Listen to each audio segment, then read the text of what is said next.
My phone buzzed while I was working on a design for a new customer in my tiny office. I thought my wife, Emma, could be reminding me to pick up something on the way home as I looked at the screen. It was a number I didn't recognize instead. I answered after a brief pause. "Mr. Carter?" The voice on the other end sounded composed and businesslike. Too formal. "Speaking, indeed. This is Street. David's Medical Center's Dr. Reynolds. They've brought in Lily, your daughter. We need you to come right now, but she is stable for the time being." My heart stopped beating. Everything around me, including the unfinished drawings, the quiet hum of the air conditioner, and the subtle coffee smell coming from my desk, vanished into thin air. What took place? My voice was hardly audible. "At home, she passed out. She's with your wife now. When you arrive, we'll go into further detail." Before I could even think, I was out the door. My mind was racing with the worst-case scenarios during the 20-minute trip to the hospital, which seemed to go on forever. Was the flu bad? A virus? No, it must have been something small. Lily had always been vivacious, running and giggling all the time. She was 3 years old. 3-year-olds were not meant to pass out. Emma was pacing close to the hospital door when I arrived, her arms folded firmly across her breast, her face pallid. She rushed into my arms as soon as she spotted me. "Daniel, she just fell." Her voice broke as she grasped my shirt after saying, "I'm tired," and, while she was playing, I suppressed my own fear and held her close. "Where is she?"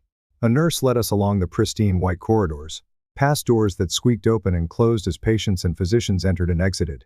Upon reaching Lily's room, I was overcome with nausea. As she lay on that enormous hospital bed, she appeared so frail and tiny. An oxygen mask covered her small face, and her hands lay lifeless at her sides. "Mr. and Mrs. Carter, too?" As we turned around, Dr. Reynolds appeared with a clipboard. His face was measured and cautious. He started by saying, "We've conducted some preliminary tests, and we discovered something alarming. Although it has existed from birth, it has gotten more obstructive as she has grown. She has been having trouble breathing because of this." "A mass?" The words were too difficult for my intellect to process. What is meant by that? Even though I knew I wouldn't like the response, I still asked. "It indicates that she requires surgery." Right away, the room tilted. I tried to settle myself by blinking, but my legs felt weak. Emma hardly raised her voice above a whisper. "Is she going to be all right?" Dr. Reynolds gave a nod. "The success rate of the procedure is great. However, the earlier, the better. We run the risk of irreversible harm, if not worse, if we wait too long." I took a deep breath. "Then go ahead and do it." The physician paused. "There's one problem," he remarked cautiously. "Lily is not covered by insurance." My stomach turned over. Emma tightened her hold on my hand, and I could tell she was thinking the same thing. We had always intended to purchase private insurance, but the monthly costs were high, and workplace benefits were not available to small business owners. We believed we had time because we were young and healthy. Dr. Reynolds stated, "We need a financial commitment before we proceed. It will probably cost $120,000. The globe world $120,000. It wasn't merely a figure. It stood between us and our daughter's life like a strong, unbreakable wall. I could feel Emma trembling as she made a choking sound next to me. She said in a whisper, We don't have that." Dr. Reynolds gave us a pitying look but offered no answers. "I apologize. Hospitals need financial certainty for elective operations, which I wish weren't the case. Payment options are available, but..." He trailed off, and I understood his meaning. Payment arrangements weren't something we had time for. I grabbed Emma's arms and turned to face her. "We'll locate the funds." I could see the skepticism in her eyes even though she nodded. Knowing what I needed to do, I inhaled deeply. I could only go in one direction. My folks. I'd known all my life that they preferred my younger brother, Ryan. Since I knew they would always say, "Ryan needs it more," I had created my company on my own and never once asked for anything from them. But I wasn't the focus of this. It has to do with Lily. Furthermore, I didn't think they would abandon their own granddaughter, regardless of how much they valued appearances. I whispered, "I'll fix this," kissed Lily's forehead, and left the hospital with a single goal in mind. My intention was to plead with my parents to spare my daughter's life. I gripped the steering wheel so firmly that my knuckles turned white as I drove to my parents' house. Desperation and rage surged through me as my heart thumped. Despite my need for help during Lily's birth, my struggles in college, and my startup business, I had never sought their assistance. However, this experience was unlike any other. It was either this or death. Their home appeared, towering over the affluent community they had battled so hard to call home. Their home was a place of status, distinction, and meticulously manicured appearances. Linda, my mother, always made sure the driveway was immaculate and the yard was well kept. The mansion was designed to be admired. I saw the lengthy line of high-end vehicles parked along the street as I pulled up. Through the towering windows, I could see a group of well-dressed visitors mixing in the warmly illuminated living room, while the sound of music and laughing streamed from inside. A gathering. They had a party planned. I felt my gut tighten. I ignored the rain that had begun to drizzle and went straight up the driveway after getting out of the car. My shoes were damp from rushing out of the hospital without thinking, and my suit was wrinkled. I knew as soon as I entered this scene that I didn't belong there. The air was heavy with the aroma of pricey wine and hors d'oeuvres. Elegantly dressed visitors clinked glasses, grinned, and conversed as a jazz band performed softly in the corner. Everything was flawless. In addition, my daughter was dying. After pushing past servers with silver trays and visitors, who hardly paid attention to me, I finally saw my parents standing by the fireplace, having a lengthy chat with a group of equally well-groomed acquaintances. The epitome of social grace, my father wore a fitted suit, and my mother wore a sleek navy gown. I pushed myself to remain composed as I walked up. "Mom, Dad, I must speak with you." My mother's flawlessly manicured face wrinkled into a scowl as she looked at me. "Daniel? Why are you here?" I inhaled deeply. "It's crucial. Can we speak in a private setting, please?" She sighed, obviously annoyed. "Could this not be postponed? We are currently at Ryan's engagement celebration." "We are celebrating Ryan's engagement." I balled my fists up. "No, it cannot wait," I firmly stated. At last, my dad, Martin, turned to face me, his brows knitted. "We can discuss this later, Daniel. If it has to do with money or a job, we're celebrating your brother's future right now." I pushed forward even though my throat constricted. With a hoarse voice, I stated, "It's about Lily. She's in the medical facility. Surgery is necessary for her. A tumor in her lung is compressing her airway. The doctors say that if we don't operate right away, she might—" I forced myself to swallow. "She may not be able to make it." That drew them in. My father's jaw tensed, and my mother's eyes grew wide. I thought for a second I detected a spark of concern on their faces. Then it vanished. I continued. "The cost of the operation is $120,000. Insurance does not cover us. We need assistance, but I've tried everything. Please." That final syllable caused my voice to break. We were separated by a dense, oppressive silence. With a dramatic sigh, my mother put down her wineglass. "We have already allocated our funds for Ryan's wedding, Daniel. Nothing we can do will help." Barely understanding what I had just heard, I blinked. "The wedding of Ryan? You're telling me that you spent all of your money on a wedding, and that you can't spare anything to save your granddaughter's life?" I replied slowly, my voice trembling. My dad folded his arms. "We have already reserved the space, paid the caterers, and made deposits. We lose everything if we leave now. It's not that easy." "It is that easy," I retorted, my rage finally showing. "You are putting a party ahead of Lily's life." From behind me, Ryan's voice interrupted, saying, "Oh, Daniel, please stop being so dramatic." He was standing there with a champagne flute in his hand, staring at me with hardly disguised annoyance when I turned around. He wore a high-end suit, and had his hair perfectly styled. The one that always had their whole support was the golden child. Ryan laughed. "I understand that you're going through a difficult time, but I can't just call off my wedding because of this." I let out a slow, sour laugh. "You can't?" I spoke quietly yet firmly. "Are you telling the truth?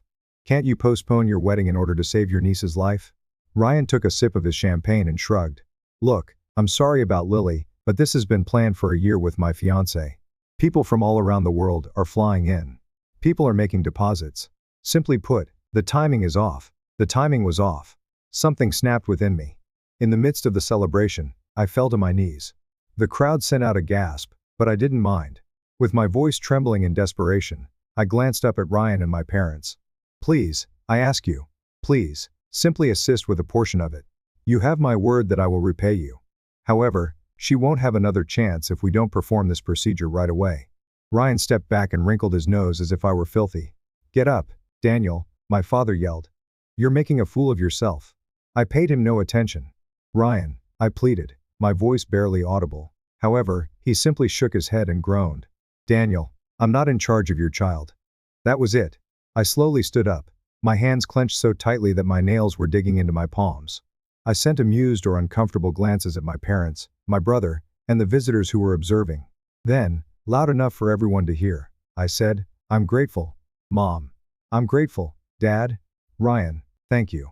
I've finally figured out who my true family is tonight. I turned and left without saying another word. The rain was relentless and chilling as soon as I got outside. However, I hardly noticed it. My body felt numb, and my mind was blank. I had pleaded. I was kneeling in front of them. Additionally, they had abandoned me. I got in my car, closed the door, and held onto the steering wheel. And I started crying for the first time in years.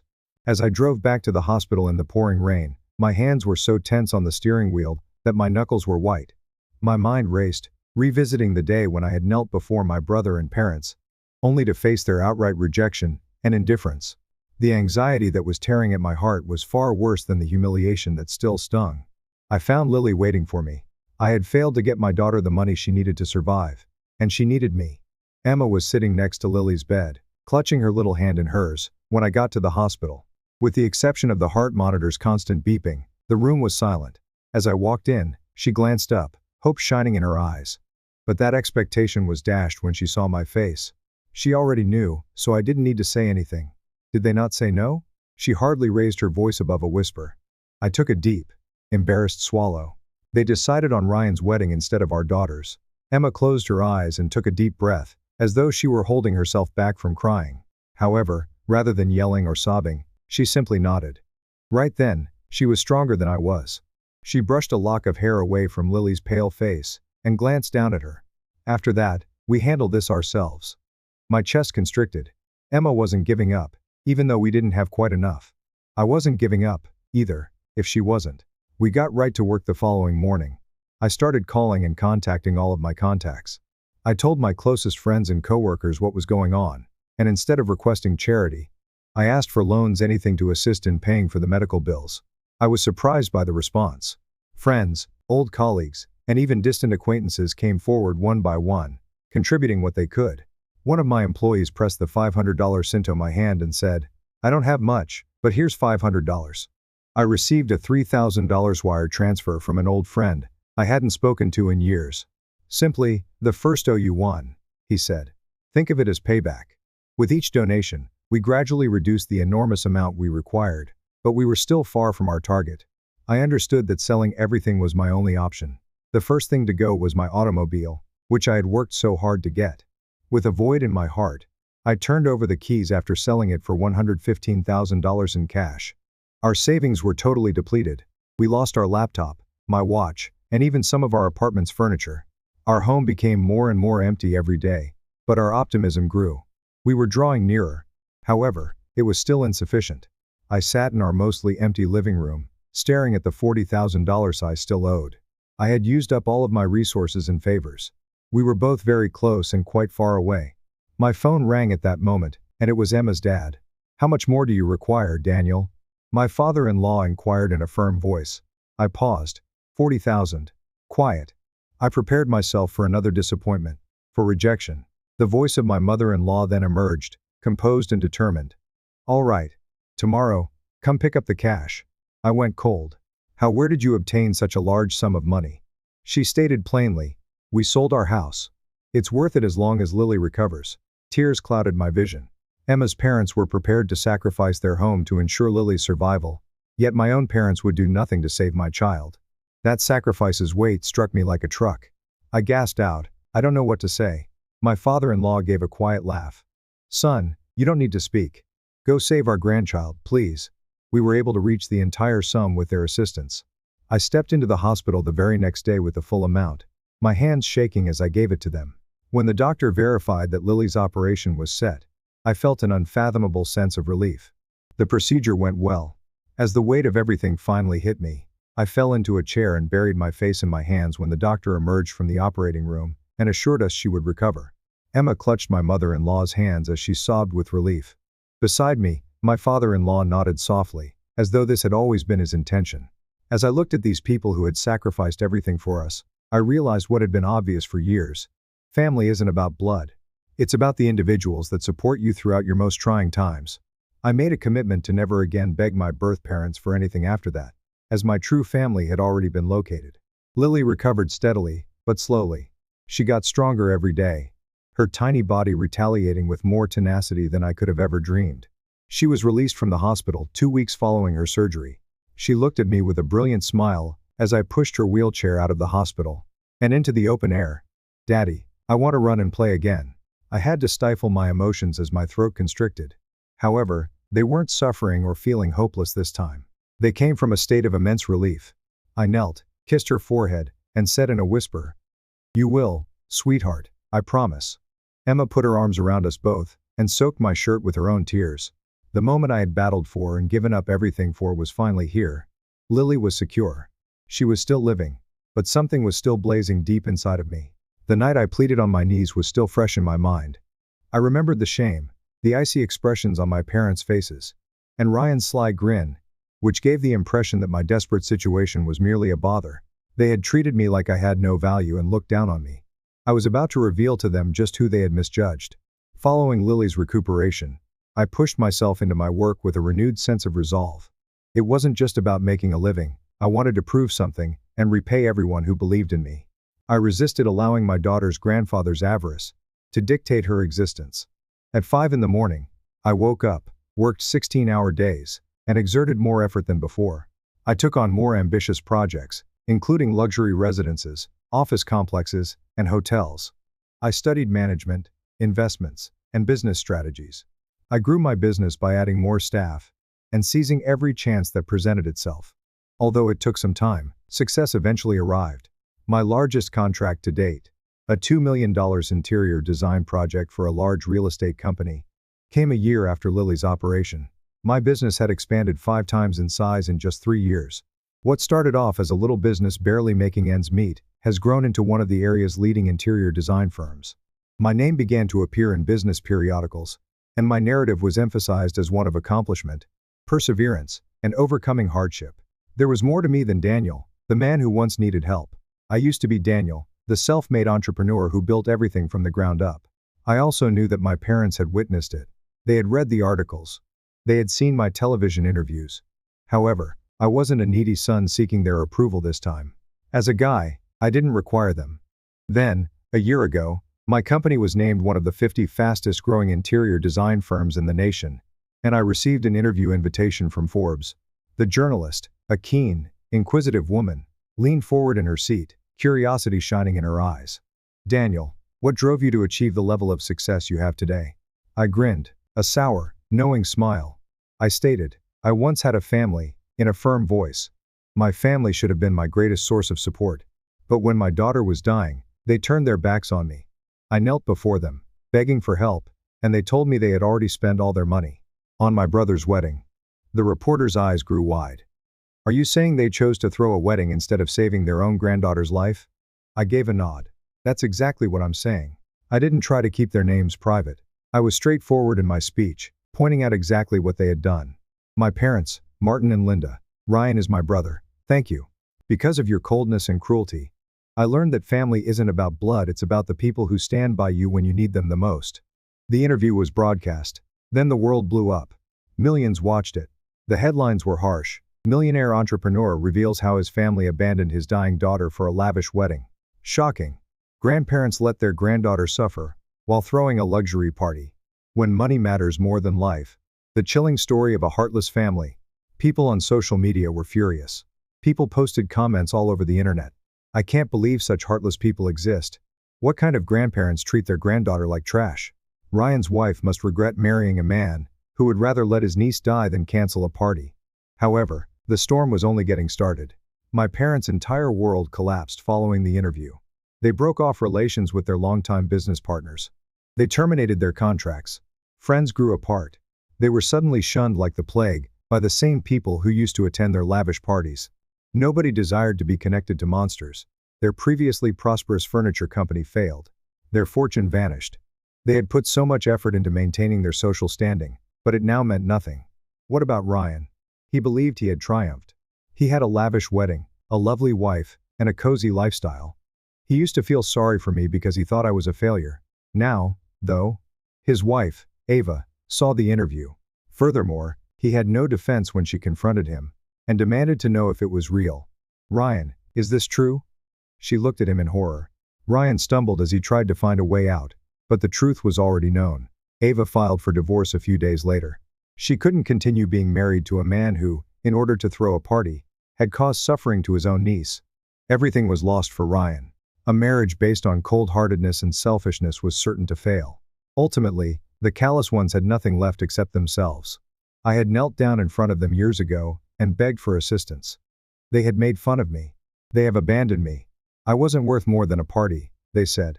Now, though, the world was now the one that had abandoned them. I also didn't regret anything. I turned my success into a chance to repay those who helped me when I was down. I owed more than a simple thank you to those who had supported me in my lowest points. They had a right to know that their generosity had created something solid and long-lasting. I started by reaching out to my staff members, who had personally contributed money to help me save Lily.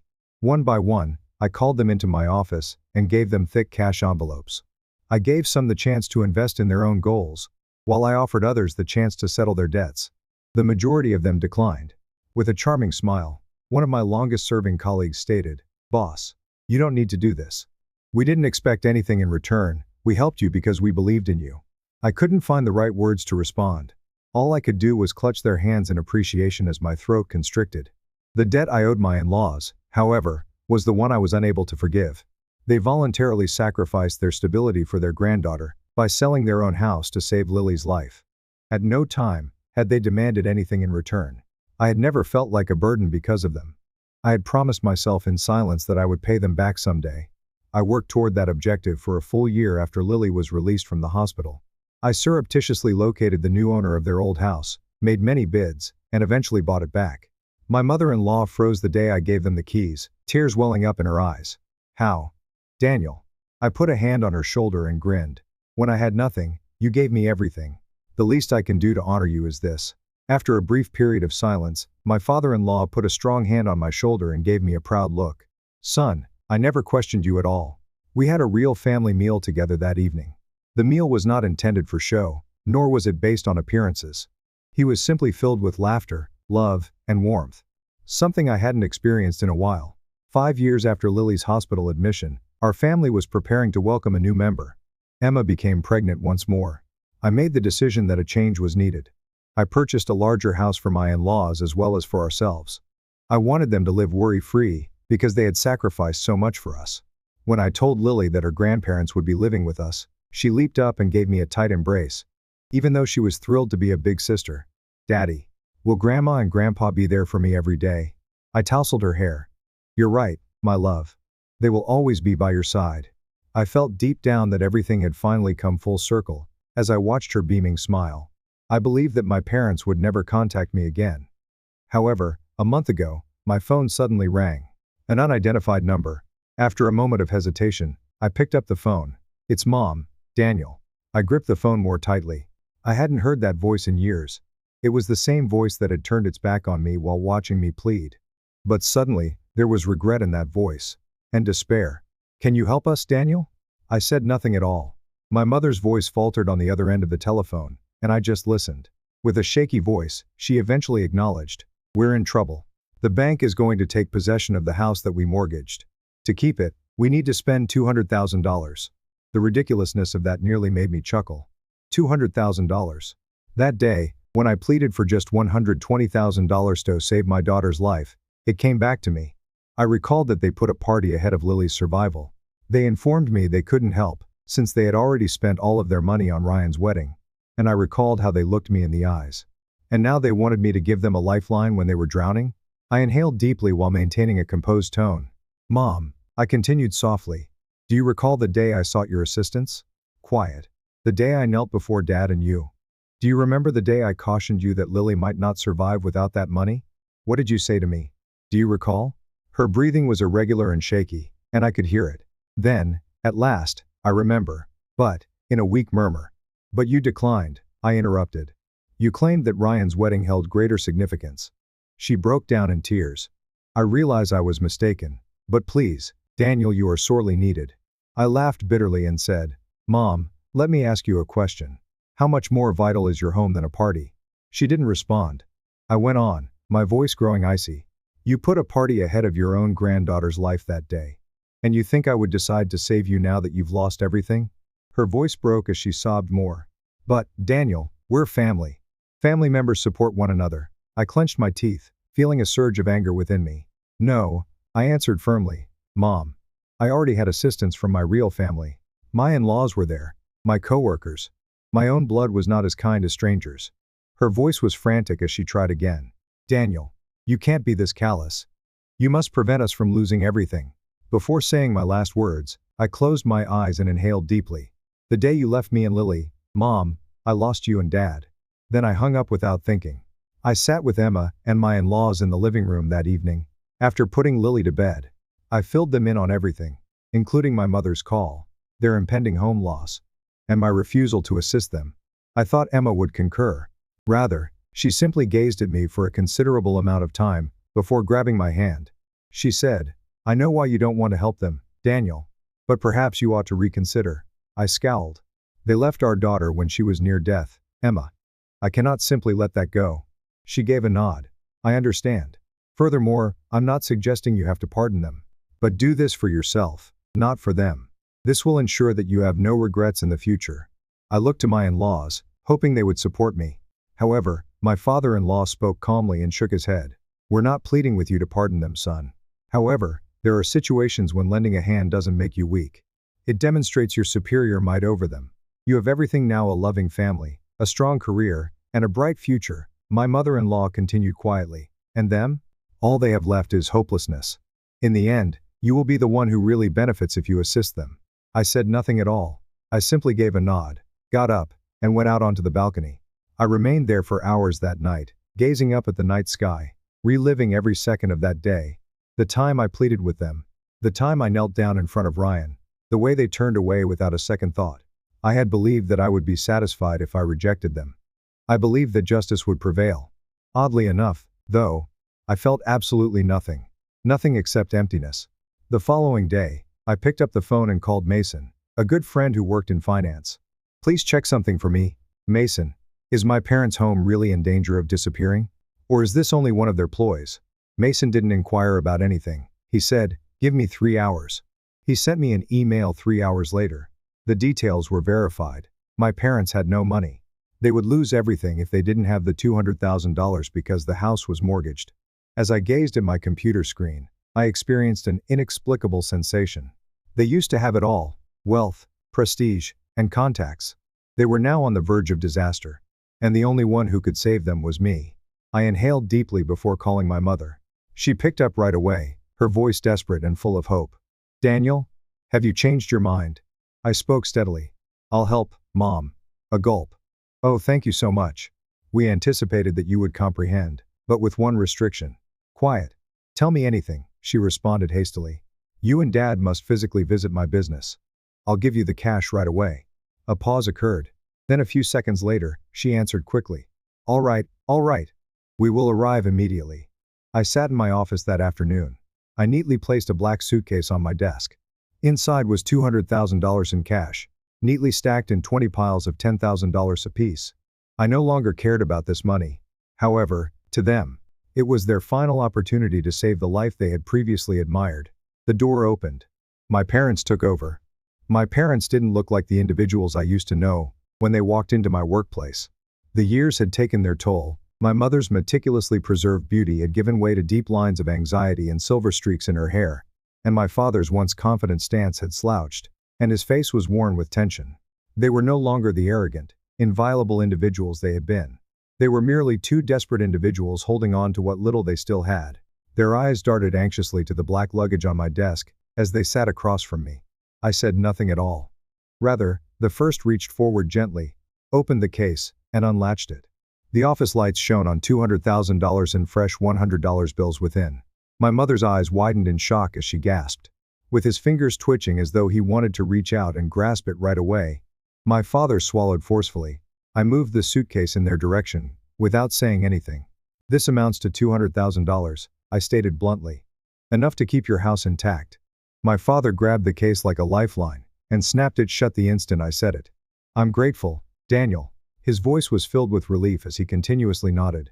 Thank you. You finally realized the value of family. I laughed icily, without amusement.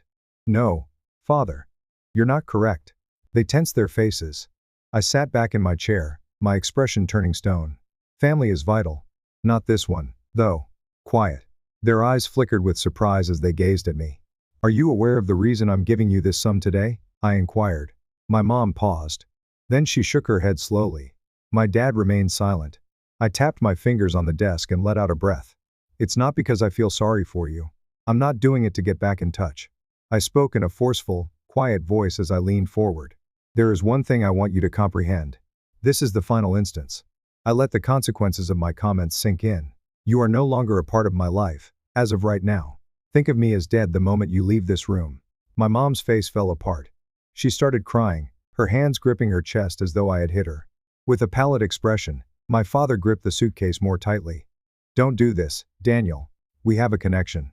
I tilted my head slightly and exhaled slowly. I then reiterated what they had previously said to me. "You're intelligent, aren't you? Don't you always know how to manage things?